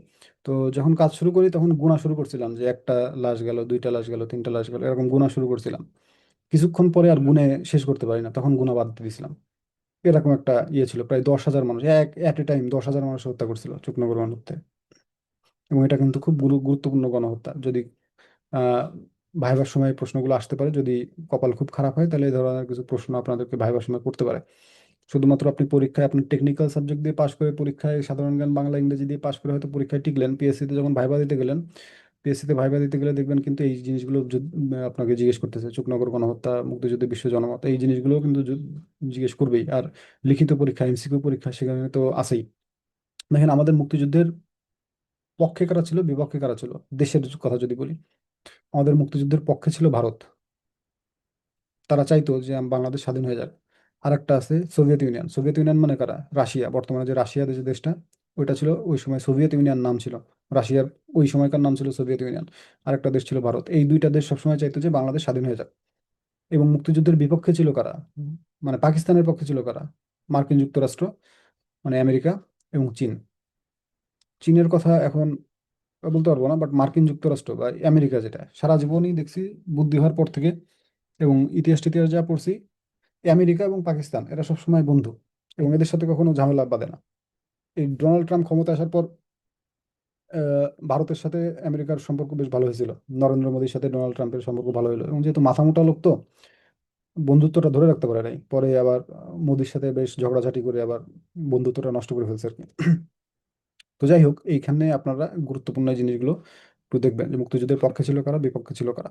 আর একটা দেশ ছিল গুরুত্বপূর্ণ দেশ, কিন্তু ওরা আসলে ওই সময় খুব, মানে কি বলা যায়, চুপ ছিল। মুক্তিযুদ্ধর ব্যাপারে চুপ ছিল, কোনো এই পক্ষেও না ও পক্ষেও না, এরকম একটা ভাব ছিল। তো সেই দেশটার নাম ছিল ইংল্যান্ড। ইংল্যান্ড কিন্তু খুব, মানে দীর্ঘদিন তারা এই অঞ্চলে মানুষ শাসন করছে। সেই অনুযায়ী কিন্তু ইংল্যান্ডের তরফ থেকে একটা ইয়ে ছিল বা আশা ছিল যে ইংল্যান্ড কিছু একটা বলবে। ইংল্যান্ড তখন কিন্তু খুব গুরুত্বপূর্ণ একটা দেশ ছিল। ইংল্যান্ড কিছুই বলে নাই, না ভারতের না বাংলাদেশের পক্ষে, না পাকিস্তানের পক্ষে, কিছু না, একদম চুপচাপ ওরা ছিল আর কি। তো সোভিয়েত ইউনিয়ন বা রাশিয়ার ভূমিকাটা আসলে কি ছিল? রাশিয়ার ভূমিকাটা খুব গুরুত্বপূর্ণ ছিল। দেখেন, আপনাদেরকে তো আন্তর্জাতিক সেশন এখনো নিয়ে শুরু করি নাই। আন্তর্জাতিক সেশন যেদিন পড়াবো, জাতিসংঘ বিশেষ করে যেটা পড়াবো, জাতিসংঘ অনেক বড় একটা টপিক। ওইখানে এই শব্দটা পাবেন, ভেটো। ভেটো ভেটো মানে কি? ভেটো মানে হচ্ছে আমি এটা মানি না। ওইখানে কিছু ব্যাপার আছে, ওইখানে কিছু দেশ আছে, পার্মানেন্ট কিছু দেশ আছে, পার্মানেন্ট দেশ 5টা দেশ আছে, পার্মানেন্ট দেশ। সকল সিদ্ধান্ত এই 5টা দেশ থেকে নেওয়া হয়। এখন এই 5টা দেশের ভিতরে ধরেন আপনারা 5জন বন্ধু আছেন, 5জন বন্ধু মিলে আপনারা ঠিক করলেন যে আপনারা কুয়াকাটা যাবেন বেড়াইতে। তো 5টা বন্ধুর ভিতরে একজন বললো যে না, আমি কুয়াকাটা যাবো না, আমি কক্সবাজার যাবো। এখন আপনারা সাধারণভাবে, আপনারা বা আমরা হলে কি করতাম, যে যেহেতু 5জনের ভিতরে 4জন বলছে কুয়াকাটায় যাব, তাহলে কুয়াকাটায় যেতে হবে। একজন বলছে কক্সবাজারে যাব, কক্সবাজারে যাওয়া যাবে না, যেহেতু বেশিরভাগ মানুষ বলছে কুয়াকাটা যাওয়ার কথা, তাই না? বাট এরকমই তো সাধারণত হয়। বাট ভেটো প্রদানের ক্ষেত্রে যেটা হয়, ওই 5জন বন্ধুর ভিতরে ধরেন আপনাদের ভিতরে ভেটো প্রদানের সিস্টেমটা চালু আছে। তাহলে কি হইতো? এমনি হলে কি হইতো, যেহেতু 4জন বসে কুয়াকাটা যাবেন, তাহলে 4জন সবাই মিলে কুয়াকাটায় যাবেন। এমনি সময় হলে এটাই হইতো। বাট যদি আপনাদের ভিতরে ভেটো প্রদান করার ব্যাপারটা থাকতো, তাহলে কি হইতো? তাহলে যেই লোক বলছে যে আমি কুয়াকাটায় যাব না, একবার যেহেতু বলছে কুয়াকাটা যাব না, আপনারা কেউই আর কুয়াকাটায় যেতে পারবেন না। মানে কোন একটা গ্রুপের ভিতরে, গ্রুপের মেম্বাররা যদি একজন মেম্বার বিরোধিতা করে যে না আমি এটা হইতে দিব না, তাহলে অন্যান্য সব মেম্বাররাও যদি একদিকে থাকে, তাও সেই জিনিসটা আর হবে না। ঠিক আছে? কোন একটা জায়গায় গিয়ে আপনারা ভাত খাবেন নাকি স্যুপ খাবেন, এরকম একটা জায়গায় গেলেন, গিয়ে ভাতও খাইতে পারেন, স্যুপও খাইতে পারেন। আপনারা 5জনের ভিতরে 4জন ঠিক করলেন যে না আমরা ভাত খাবো। একজন ভেটো দিল যে না আমি ভাত খাবো না, এবং ভাত খাওয়া ঠিক হবে না আমাদের কারোরই। এই কথা বলছে মানে আপনাদের 4জনের আর কথার কোনো ভ্যালু নাই। আপনারা কেউই আর ভাত খাইতে পারবেন না। এই ভাত বাদে অন্য যা যা আছে তার ভিত্তিতে এবার আপনাদের চুজ করতে হবে। ভেটোর ব্যাপারটা হচ্ছে এরকম। তো 5টা যে দেশ ছিল, এই 5টা দেশের ভিতরে অনেক দেশ ছিল যে যে এই দেশগুলো আমাদের মুক্তিযুদ্ধের বিপক্ষে ছিল। তারা বললো যে আমরা একটা যুদ্ধবিরতি চাই। যুদ্ধবিরতি মানে কি? যুদ্ধ যা হয়েছে হয়েছে, এখন আপাতত একটু বন্ধ থাকুক। যুদ্ধবিরতি যদি হইতো ওই সময়, তাহলে বাংলাদেশের পক্ষে আর যুদ্ধে জিতে আসা সম্ভব ছিল না 1971 সালের মুক্তিযুদ্ধে। কারণ বাংলাদেশ এমন একটা সময় যুদ্ধবিরতির কথা বলছে, যেই সময় বাংলাদেশ প্রায় মানে যুদ্ধে জেতার দ্বার প্রান্তে, আর অল্প একটু হলেই যুদ্ধে জিতে যাবে, এরকম একটা পরিস্থিতি, এরকম একটা সময়। ওই সময় আমেরিকা যুদ্ধবিরতি চায়, চীন যুদ্ধবিরতি চায়, রাশিয়া যুদ্ধবিরতি চায় নাই। কারণ রাশিয়া জানে যে এই সময় যদি যুদ্ধবিরতি হয়, তাহলে বাংলাদেশ কিন্তু আর যুদ্ধে জিততে পারবে না। ও রাশিয়া যুদ্ধবিরতি মানে নাই, ভেটো দিছে। ভেটো দিয়ে বলে যে আমি যুদ্ধবিরতি মানি না। একবার যেহেতু বলছে রাশিয়া যে যুদ্ধবিরতি আমি মানি না, এবং রাশিয়া যেহেতু ওই 5জন মেম্বারের একজন মেম্বার, কাজেই ওই সময় কিন্তু যুদ্ধবিরতি হয় নাই। এটা কিন্তু আমাদের জন্য খুব গুরুত্বপূর্ণ একটা বিষয় ছিল। এবং রাশিয়া কিন্তু খুবই গুরুত্বপূর্ণ ইয়ে চালু করছে, যে আমাদের ওই সময় আমেরিকা আমাদের 7ম নৌবহর পাঠাইছে, তার বিপরীতে কিন্তু রাশিয়াও পাঠাইছিল। এগুলো আমাদের জন্য খুবই গুরুত্বপূর্ণ একটা চিঠি। দেখেন পদরগনি লেটার্স। পদরগনি লেটার্স কি? ওই সময় রাশিয়ার যে প্রেসিডেন্ট ছিল, রাশিয়া তো না, মানে সোভিয়েত ইউনিয়নের যে প্রেসিডেন্ট ছিল, ওনার নাম ছিল পদরগনি। এই পদরগনি গণহত্যা থামানোর জন্য ইয়াহিয়া খানকে চিঠি দেন। এই যে চিঠিটা দেন, এই চিঠিটা ইতিহাসে পদরগনি লেটার বলে পরিচিত। এবং ভেটো প্রদান, এই রাশিয়া 3বার, টোটাল 3বার এই ভেটো প্রদান করে আর কি, 3বার। বিভিন্ন সময় 3বার ভেটো প্রদান করে যে না আমি এই যুদ্ধবিরতি হইতে দিব না। এবং দেখেন তুষক্ষর বলে একজন রাশিয়ান কবি আছে, তুষক্ষর। এই তুষার একজন বিখ্যাত রাশিয়ান কবি ছিল, এবং মুক্তিযুদ্ধে অর্থ সংগ্রহ করার জন্য ও কবিতা পাঠের আয়োজন করতো, যে আমি আজকে অমুক জায়গাতে, বিখ্যাত কবি তো, আমি আজকে অমুক জায়গাতে কবিতা পাঠ করব। এবং এই কবিতা পাঠের যে টিকিট, যে টিকিটের মূল্য, এই টিকিট কেটেই তো মানুষ কবিতা পাঠ শুনতে আসবে, কবির কবিতা পাঠ। এই টিকিটের যা মূল্য, টিকিটের যে টাকা উঠবে, সেই টোটাল টাকা ধরে মুক্তিযোদ্ধাদের জন্য দিয়ে দেওয়া হবে। এরকম এইগুলো কিন্তু সোভিয়েত ইউনিয়নের ভূমিকা বা রাশিয়ার ভূমিকা। আর ভারতের ভূমিকা কি ছিল? ভারতের ভূমিকা আপনারা সবাই জানেন, শরণার্থীকে প্রায় 1 কোটি শরণার্থীকে আশ্রয় দেয়। এবং ওরা একটা কর চালু করে, শরণার্থী কর। শরণার্থী কর, ওদের যে নাগরিক, ওই নাগরিকদের উপরে যতগুলো কর ছিল, ট্যাক্স ছিল, এই ট্যাক্সের বাইরে একটা নতুন করে ট্যাক্স আরোপ করে, শরণার্থী ট্যাক্স, শরণার্থী কর। যাতে করে এই টাকাগুলো ওদের কাছ থেকে আদায় করে আমাদের শরণার্থীদের পিছনে ব্যয় করা যায়। ভাত, ডাল অল্প করে হলেও যাতে মানুষকে খাইতে দিতে পারে, কিছু কাপড় চোপড় দিতে পারে। ঠিক আছে? এই জিনিসগুলোর জন্য ওরা কিন্তু ওদের দেশের ভিতরে শরণার্থী কর চালু করছিল। তো এখান থেকে এটুকু মূলত আমরা দেখলেই পারবো। এবার দেখেন এখানে বেশ কিছু নাম আছে, যে নামগুলো আমাদের একটু দেখতে হবে। এই নামগুলো বিদেশি নাম, অপরিচিত নাম। আহ, দেশি নাম হইলে আমাদের জন্য মনে রাখা সহজ হতো, যেহেতু বিদেশি নাম আমাদের জন্য মনে রাখা খুব কঠিন। তার ভিতরে একজন আছে সাইমন রিং। এই লোকটা, এই সাইমন রিং যে লোকটা, এই লোকটা একজন সাংবাদিক ছিল। এবং সাংবাদিক, কোন পত্রিকার সাংবাদিক? ডেইলি টেলিগ্রাফের সাংবাদিক। দেখেন এখানে আমি একটু স্টার্ট দিই, নাহলে আপনারা বুঝবেন না এই জিনিসটার গুরুত্ব। সাইমন রিং কিন্তু খুবই গুরুত্বপূর্ণ একজন পার্সন, খুবই গুরুত্বপূর্ণ পার্সন আমাদের জন্য এবং আমাদের সাধারণ জ্ঞানের জন্য। এই টপিকের জন্য খুবই গুরুত্বপূর্ণ। এই সাইমন রিং একজন সাংবাদিক ছিল। কোন পত্রিকার সাংবাদিক ছিল? ডেইলি টেলিগ্রাফ নামে পত্রিকার সাংবাদিক ছিল। পরীক্ষাতে প্রশ্ন আসছে সাইমন রিং কোন পত্রিকার সাংবাদিক ছিল? ডেইলি টেলিগ্রাফ পত্রিকার সাংবাদিক ছিল। এবং এই ডেইলি টেলিগ্রাফ যে পত্রিকা, এই পত্রিকাটা কোন দেশের পত্রিকা? ব্রিটিশ। ব্রিটিশ পত্রিকা। উনি সর্বপ্রথম এই যে পাকিস্তানিরা এই যে এখানে বর্বর হামলা চালায়, এই সর্বপ্রথম এই বর্বরতার খবর প্রকাশ করে এই সাইমন রিং সবার প্রথমে। যতগুলো আমাদের সাংবাদিক ছিল সবার ভিতর থেকে সাইমন রিং সর্বপ্রথম এই বর্বরতার খবরগুলো প্রকাশ করে বাইরে। এই কারণে ওনার এই জিনিসটা বেশ গুরুত্বপূর্ণ। 2012 সালে ওনাকে একটা সম্মাননা প্রদান করা হয়। বাংলাদেশ সরকার 2012 সালে গিয়ে ওনার একটা সম্মাননা প্রদান করে, মুক্তিযুদ্ধ মৈত্রী সম্মাননা। অ্যান্থনি ম্যাসকারেনাস এই লোকটা আমাদের জন্য এই সাইমন রিং এর মতোই গুরুত্বপূর্ণ। কারণ কি? এই লোকও সাংবাদিক ছিল। মর্নিং নিউজ, মর্নিং নিউজ পত্রিকার সাংবাদিক ছিল। এবং ইনি দুটো খুব বিখ্যাত বই লেখেন, দ্য রেপ অফ বাংলাদেশ, আরেকটা বই বাংলাদেশ লিগাসি অফ ব্লাড। দুইটা বই দেখবেন। কেউ যদি কখনো নীলক্ষেতে যান, ঢাকার নীলক্ষেতে যদি কেউ যান, নীলক্ষেতে গিয়ে দেখবেন যে রাস্তাঘাটে যে বইগুলো বিক্রি হয় তার ভিতরে দেখবেন, এই খেয়াল করলে দেখবেন এই দুটো বই আপনি দেখতে পাবেন। একটু পর পর গেলে দেখতে পাবেন, রেপ অফ বাংলাদেশ আর Bangladesh legacy of blood. Rape of বাংলাদেশের কোনো বাংলা অনুবাদ হয় নাই। অনুবাদ হয় নাই মানে না, মানে বাংলা ভাষায় লেখা অনুবাদ হয়েছে, বাংলা ভাষাতে অনুবাদ হয়েছে, বাট এই নামের কোনো অনুবাদ হয় নাই। রেপ অফ বাংলাদেশ বইয়ের নামও রেপ অফ বাংলাদেশ, বাংলাতেই, ঠিক আছে। এই রেপ বানান লিখছে রয়েকের রস্বই পর রেপ অফ বাংলাদেশ এভাবে। আর বাংলাদেশ বানানো বাংলায়। আহ, আর বাংলাদেশ এই লিগাসি অফ ব্লাড এটার আবার বাংলা অনুবাদ হয়েছে যে বাংলাদেশ বলে একটা চিহ্ন দিয়ে এই লিগাসি অফ ব্লাড মানে রক্তের ঋণ।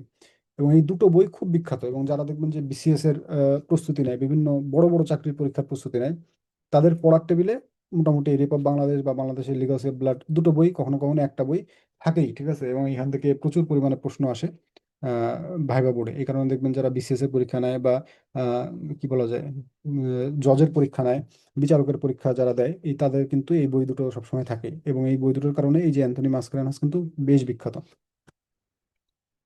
এই বই দুটো পরীক্ষার হলে যেটা আসবে যে এই যে বাংলাদেশ লিগাসি অফ ব্লাড, এই বইটার লেখককে অ্যান্থনি মাসকারেনাস, অথবা দ্য রেপ অফ বাংলাদেশ এই বইটার লেখককে অ্যান্থনি মাসকারেনাস। মার্ক টালিও বাংলাদেশের একজন মুক্তিযুদ্ধের পক্ষের একজন মানুষ ছিলেন। তিনি বিবিসির সাংবাদিক ছিলেন। উনি নাগরিক হিসেবে ব্রিটিশ নাগরিক, যদিও ভারতে জন্মগ্রহণ করেছেন, বাট ব্রিটিশ নাগরিক। আচ্ছা, এবার অশোক তারাটারা দরকার নাই, আমরা আর্চার কেন ব্ল্যান্ড এই লোকটার ব্যাপারে একটু জানি।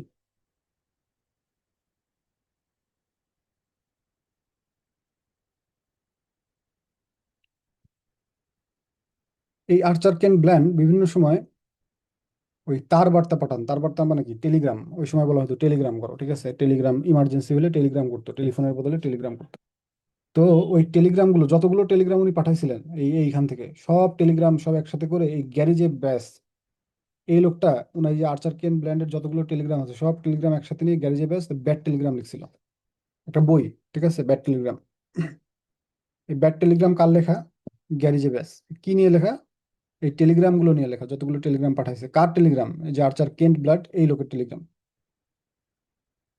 এবং তার একটা বিখ্যাত বই আছে, the cruel birth of Bangladesh. এইটাও কিন্তু পরীক্ষাতে আসছে, আপনাদের চাকরি পরীক্ষাতে। The cruel birth of Bangladesh কার লেখা? আর্চার কেন ব্ল্যাঙ্ক। দেখেন আমরা তিনটা বই পাইলাম মোটামুটি আজকের ভিতরে। একটা rape of Bangladesh, Bangladesh legacy of blood দুইটা, আর এই যে the cruel birth of Bangladesh এই একটা, তিনটা। আর ওই পাশে পাইলাম কি, জাহানারা ইমামের 71 দিনগুলি আর আনিসুল হকের মা এই বইগুলো। আরো কিছু বই আমরা দেখি মুক্তিযুদ্ধ ভিত্তিক বই, যে বইগুলো আমাদের জন্য পড়তেই হবে। 71 দিনগুলি জাহানারা ইমামের, যেটা বললাম কিছুক্ষণ আগে, এটা খুব আসে পরীক্ষাতে। আরেকটা আছে 71-এর ডায়েরি, এই সুফিয়া কামাল। সুফিয়া কামাল কবি ছিলেন। এই সুফিয়া কামালও কিন্তু ওই 71 সালে যতগুলো ঘটনা ঘটছে, মানে ওনার চোখের সামনে যে ঘটনাগুলো ঘটছে, উনি কিন্তু এরকম ডেট দিয়ে দিয়ে, তারিখ দিয়ে দিয়ে ওই সময় ডায়েরি লিখতেন। এবং সুফিয়া কামালও কিন্তু বেশ মানে স্মার্ট একজন মহিলা ছিলেন। মানে আহ, বলা যায় টাইম হিসেবে ওই সময়ের মহিলারা যেভাবে জীবনযাপন করতেন তার চাইতে অনেক এগিয়ে থাকা একজন মানুষ ছিল সুফিয়া কামাল। উনি কিন্তু ওই সময় ডায়েরি লিখতেন এবং ডেট দিয়ে দিয়ে ডায়েরি লিখতেন। এই একাত্তরের দিনগুলো এটা আমার পড়া আছে এবং একাত্তরের ডায়েরি এটাও পড়া আছে। কেন বললাম?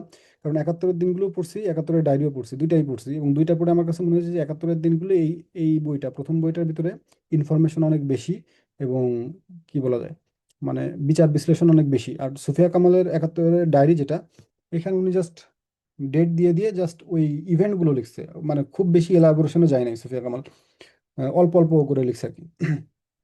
একাত্তরের 9 মাস, এটা একটা স্মৃতিকথা, রাবেয়া খাতুন। একাত্তরের বর্ণমালা, এম আর আক্তার মুকুল। এম আর আক্তার মুকুল সম্পর্কে আমি গতদিন ক্লাসে আপনাদেরকে বলছিলাম, স্বাধীন বাংলা বেতার কেন্দ্র থেকে যে দুটা কি বলে অনুষ্ঠান চালু ছিল স্বাধীন বাংলা বেতার কেন্দ্র থেকে, জল্লাদের দরবার নামে একটা ছিল, আর একটা ছিল আপনার আমি বিজয় দেখেছি, আমি বিজয় দেখেছি এম আর আক্তার মুকুলের একটা বই। আর জল্লাদের দরবার আর একটা ইয়ের নাম ভুলে গেলাম, প্রোগ্রামের নাম ভুলে গেলাম। যাই হোক, এম আর আক্তার মুকুল দুইটা এরকম প্রোগ্রাম করতেন। তো এই দুইটা প্রোগ্রাম যে করতেন এম আর আক্তার মুকুল, উনি নিজেই এই যে প্রোগ্রামগুলো লিখতেন এবং নিজেই করতেন, এবং এই দুটো প্রোগ্রামই করা হতো ঢাকাইয়া ভাষায়। এই লোকটা এম আর আক্তার মুকুল, এম আর আক্তার মুকুল এই একটা গ্রন্থ লিখছে যে একাত্তরের বর্ণমালা। এবং এই লোকের আরো একটা বই আছে, আমি বিজয় দেখেছি। এই বিজয় দেখেছি বইটা একটা রেফারেন্স বই হিসেবে ব্যবহার করা হয় কিন্তু অনেক সময়, যে আমি বিজয় দেখেছি বইটা কার, এম আর আক্তার মুকুল, অনেক সময় রেফারেন্স বই হিসেবেও ব্যবহার করা হয়। আমি বীরাঙ্গনা বলছি, এই বইটা ডক্টর নীলিমা ইব্রাহিমের বই, খুবই বিখ্যাত একটা বই। এবং কতবার যে পরীক্ষাতে আসছে, শুধুমাত্র সাধারণ জ্ঞানে না, বাংলা সাবজেক্টের ভিতরেও দেখবেন এই প্রশ্নটা ঢুকাই দিছে। আমি বীরাঙ্গনা বলছি কার লেখা?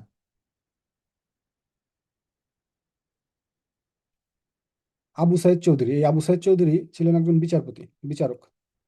71 সালের ওই সময় যখন যুদ্ধ চলতেছিল, তখন উনি ম্যাক্সিমাম সময়, আবু সাইদ চৌধুরী ম্যাক্সিমাম সময় ইংল্যান্ডের সময় কাটান। এবং ইংল্যান্ডের সময় কাটান মানে কি, ইংল্যান্ড থেকে উনি টোটাল মুক্তিযুদ্ধের যত ঘটনা, সেই ঘটনাগুলো ইংল্যান্ড থেকে সারা পৃথিবীতে সার্কুলেট করার চেষ্টা করতেছিলেন আবু সাইদ চৌধুরী। এবং যেহেতু উনি ইংল্যান্ডে থাকতেন, প্রবাস থাকতেন, ওই সময় উনি প্রবাসী মুক্তিযুদ্ধ কিভাবে অর্গানাইজ করছেন ইংল্যান্ডে বসে বসে, এবং এই নিউজগুলো কিভাবে বাইরে এক সময় দিয়ে দিচ্ছেন, এই জিনিসগুলো এই বইয়ের ভিতরে উনি উল্লেখ করছেন আবু সাইদ চৌধুরী। প্রথম আলো পত্রিকা আমরা যখন বিশ্ববিদ্যালয়ে পড়তাম, ওই সময় দেখতাম প্রথম আলো পত্রিকা একটা বই বের করলো, এবং ওই সময় কিন্তু খুব চমৎকার চমৎকার অ্যাড দিত প্রথম আলোর ইয়ের পক্ষ থেকে, গ্রামীণ ফোন, প্রথম আলো একসাথে করে। তো তারা কি করলো, ওই সময় 71 সালে যতগুলো চিঠি লেখা হয়েছে সব চিঠি নিয়ে একটা চিঠির সংকলন সংকলন করছিল, যে হয়তো নতুন বিয়ে করে হাজবেন্ড চলে গেছে যুদ্ধে, ঘরের ভিতরে ওয়াইফ একা আছে। তো সেই হাজবেন্ড নতুন বিয়ে করা বউয়ের কাছে যখন চিঠি লিখতেছে যুদ্ধের ময়দান থেকে, সে চিঠিটা ওইখানে ছাপছে। বাবা বাবার কাছে চিঠি দিছে ছেলে, যুদ্ধের ময়দান থেকে। মায়ের কাছে চিঠি দিছে ছেলে, বা মা ছেলের কাছে চিঠি দিছে, ছেলে আরেক জায়গায় যুদ্ধ করে, কই যুদ্ধ করে মা জানে না, বাট চিঠি লিখে লোক মারফত কারোর হাতে হাতে চিঠিটা পাঠাতেছে। এরকম ওই সময় গ্রামীণ ফোন, প্রথম আলো মিলে একটা ইয়ে করছিল, যে এরকম 1971 সালে যুদ্ধের সময় যতগুলো চিঠি আছে, এই চিঠিগুলো যদি কারোর কাছে থেকে থাকে ব্যক্তিগত মালিকানায়, সেই চিঠিগুলো আমাদের এখানে সাবমিট করেন, আমরা ছাপবো। ওই সময় এই প্রথম আলো গ্রামীণ ফোন মিলিয়ে এই একাত্তরের চিঠি বলে একটা বই বের করে। এই বইটা বেশ গুরুত্বপূর্ণ ছিল, ওই সময় বেশ আসতো, এখন আর খুব একটা আসে না। নিষিদ্ধ লোবান, এটা পড়বেন। আমি বিজয় দেখেছি, এই যে এম আর আক্তার মুকুল।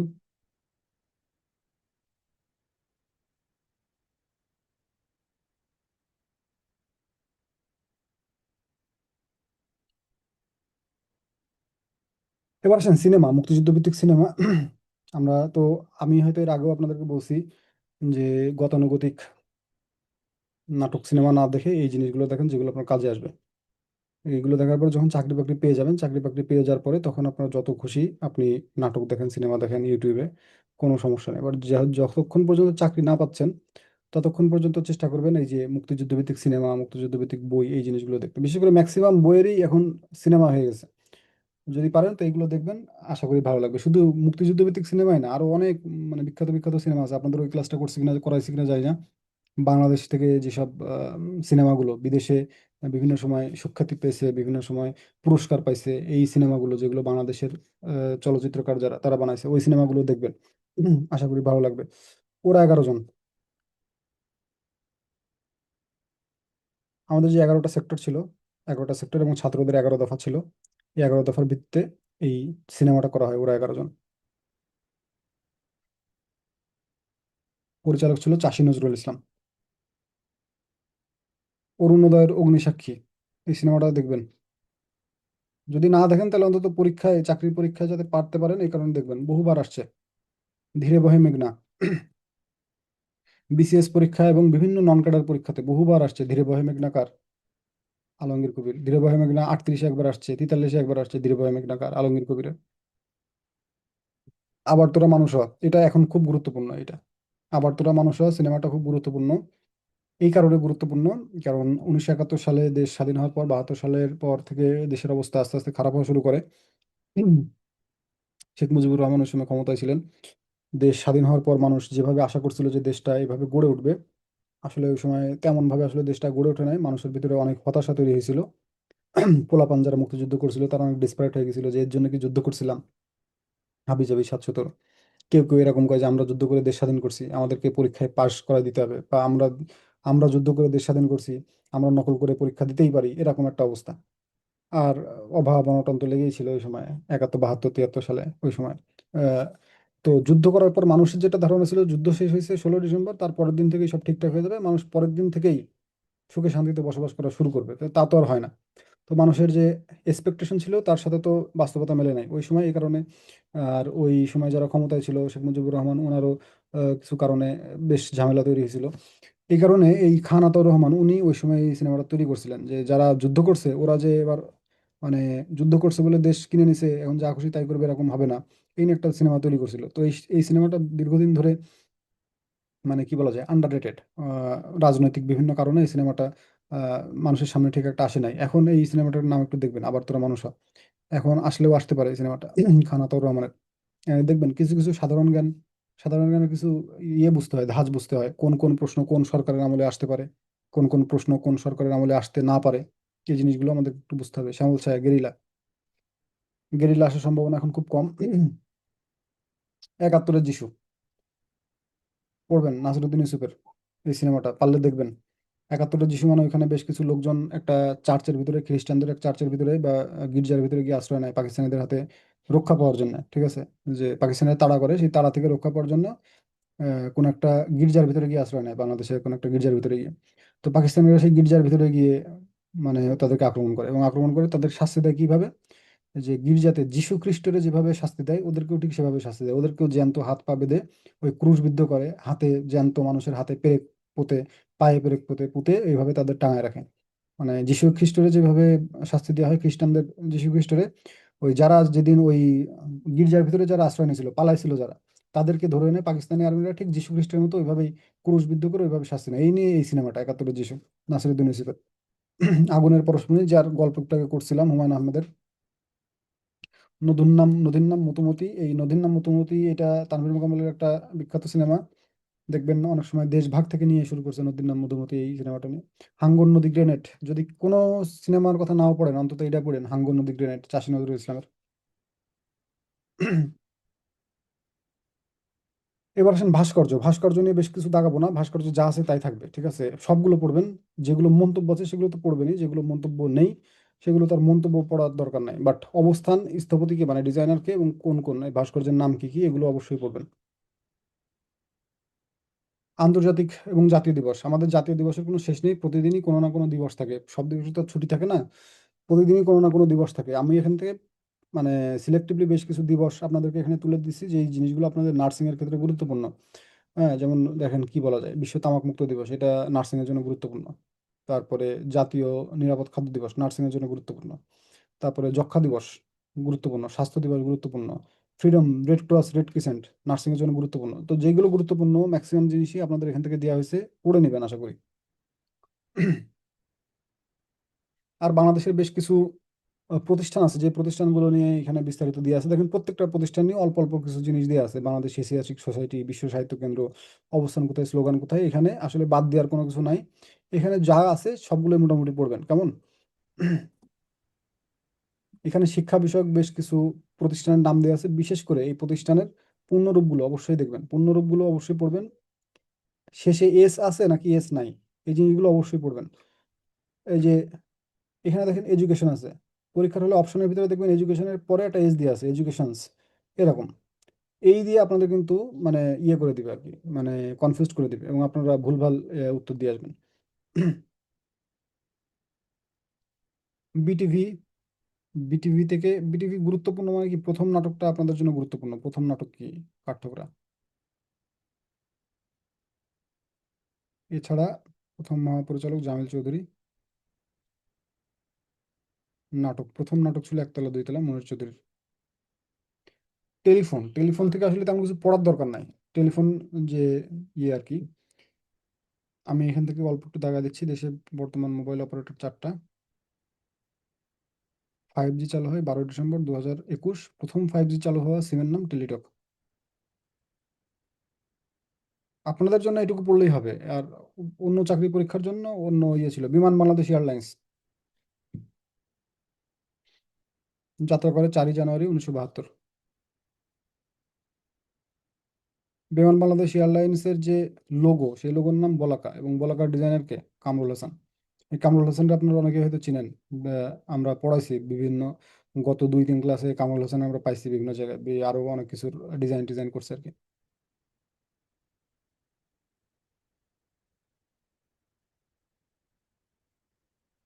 রেল ব্যবস্থা, উপমহাদেশে প্রথম রেল ব্যবস্থা চালু করেন লর্ড ডালহৌসি। হুম, এইটা পড়বেন। বাংলাদেশের রেলওয়ে কারখানা আছে 6টা, সবচাইতে বড় যেটা সেটা হচ্ছে নীলফামারী সৈয়দপুর। আর এখানে বেশ কিছু সমাধি আছে, 3 নেতার মাজার শহীদুল্লাহ হলের পাশে আছে, ঢাকা বিশ্ববিদ্যালয়ের কেন্দ্রীয় মসজিদের পাশে আছে। এই তো মোটামুটি এইগুলোই আর কি। এখান থেকে দেখেন, এখান থেকে যা আছে, যা দিয়ে আছে, এনাফ, মোর দেন এনাফ। বলতেছি, দায়িত্ব নিয়ে বলতেছি, মোর দেন এনাফ যা আছে। চেষ্টা করবেন এগুলো শেষ করার। এগুলো যদি শেষ করেন ইনশাল্লাহ খুব একটা প্রবলেম হবে না। তো আজকের সেশন মোটামুটি এই পর্যন্তই। সবাই ভালো থাকেন। আসসালামু আলাইকুম।